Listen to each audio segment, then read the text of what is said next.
ইমানে সাহায্য লাগি আছে মই অকণমান ভাষা পালে পৰি যাওঁ কিন্তু মই আজিলৈ আপোনাক চেক কৰি দিব এওঁ ভালকৈ চেক কৰাই দিয়ক যদি কিবা বেমাৰ আজাৰ ওলাই আমি তাৰে ব্যৱস্থা কৰিম আপুনি চিন্তা নকৰিব মই আজি 1 মাহ হৈ গ'ল মই গীৰ্জাঘৰটো গৈ থাকি আছোঁ ঘৰৰ অৱস্থা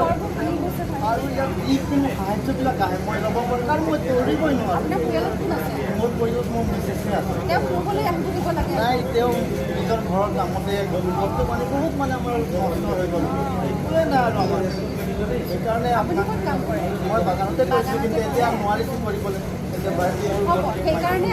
চিএনআৰচি আপোনালোকৰ কাৰণে স্বাস্থ্য শিবিৰ আনিছে ইয়াতে ভালদৰে আপুনি দেখাই লওক যি ওলাব আমি সকলো সেইটো কাৰণে ব্যৱস্থা কৰিম প্ৰথম কথা হ'ল যে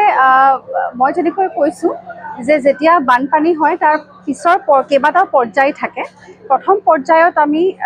এইটো চাওঁ যে তেওঁলোকে খাবলৈ পাইছেনে নাই পানী খাবলৈ পাইছেনে নাই খাদ্য সামগ্ৰী পাইছেনে নাই গতিকে সেই ৰাচন দিয়া পানী খোৱাৰ পৰ্যায়টো এতিয়া শেষ হৈ এতিয়া আমি নেক্সট ষ্টেজলৈ আহিছোঁ আৰু নেক্সট ষ্টেজত তাৰমানে এতিয়া আমি সকলোৰে স্বাস্থ্য পৰীক্ষা কৰিব লাগিব কাৰণ ইতিমধ্যে আমি সকলোৱে গম পাইছোঁ বানপানীৰ পাছত বেছিকৈ আচলতে মানুহখিনিৰ বেমাৰ আজাৰ হয় যিহেতু ইনফেকশ্যন বীজাণু থাকে বীজাণুমুক্ত নহয় ঠাইবোৰ বীজাণু থাকে ইনফেক্টেড হৈ যায় পানী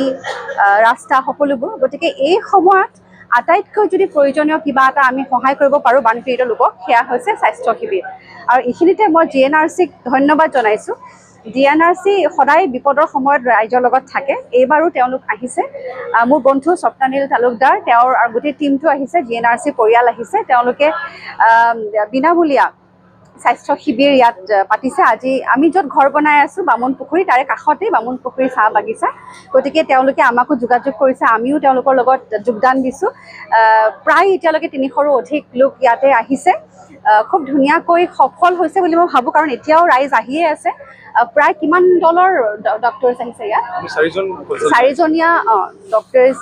4-5জন ডক্টৰছ আহিছে আৰু কেইবাজনো ডাঙৰ ডাঙৰ মেডিকেল অফিচাৰ্ছ আহিছে গতিকে ৰাইজৰ যথেষ্ট সহায় হৈছে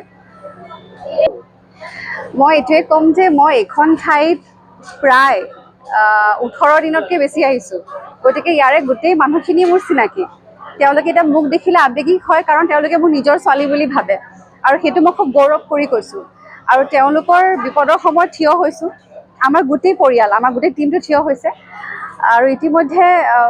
তেওঁলোক আৱেগিক হ'ল কাৰণ তেওঁলোকে মোক দেখিলে অকণমান আৱেগিক হৈ যায় কাৰণ তেওঁলোকৰ বহুত বিপদ হৈছে নহয় এইবাৰ বানপানীত আমাৰ যি ক্ষতিগ্ৰস্ত কথা ক'ম মানে কি হোৱা নাই কি ক্ষতি হোৱা নাই সেয়া মানুহৰ জীৱনৰ সপোন ভাঙি গৈছে ঘৰ ভাঙি গৈছে জীৱিকা গুচি গৈছে জীৱ জন্তু মৰি গৈছে কিতাপ পত্ৰবোৰ উটি গুচি গৈছে চব ভাঙি গ'লতো গতিকে মানুহৰ এটা দুখ যিটো আমি গ্ৰীফ বুলি কওঁ ইংৰাজীত সেইটো থাকিবই আৰু যেতিয়া মানুহে কাৰোবাক নিজৰ নিচিনা মানুহক লগ পোৱা যায় আমাৰ সাধাৰণতে আমাৰ স্বাভাৱিকভাৱে আমি অকণ আৱেগিক হৈ যাওঁ সেইখিনি তেওঁলোকে আচলতে আৱেগিক হৈছিলে তেওঁলোকে এইটোৱে কৈ আছে তেওঁ যিখিনি তেওঁলোকৰ প্ৰয়োজনীয় সামগ্ৰী পোৱা নাই সেই কথাখিনি কৈ আছিলে আমি যিমান পাৰোঁ আমাৰ টীমটো বিপিলা ডেকা ফাউণ্ডেশ্যনৰ লগতে আয়ান ফাউণ্ডেশ্যন আমি কাম কৰি আছোঁ তেওঁলোকে আমাক সেই কথাখিনি ক'বলৈ আহিছিলে